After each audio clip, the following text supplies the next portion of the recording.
எனக்கு அரூர் ஒர்க்கு, அதனால் நான் போய் ஹோட்டலில் சாப்பிட்டுக்கிறேன். நாளைக்கு நான் புளி சாப்பாடு செய்கிறேன், எடுத்துட்டு போடுங்க.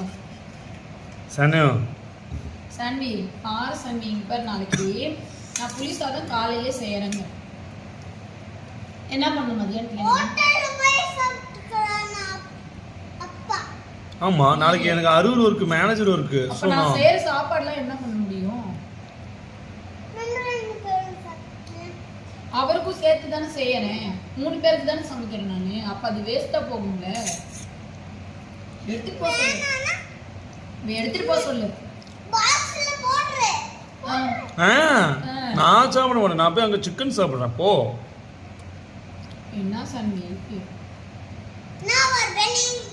நான் உன்னை கூட்டிட்டு போக மாட்டேன். நீ சாமி சாப்பாடு எடுத்துட்டு போகணும்னு சொல்லி சாமி, அப்புறம் சாப்பாடுலாம் வேஸ்டா கீழே போடலாமா?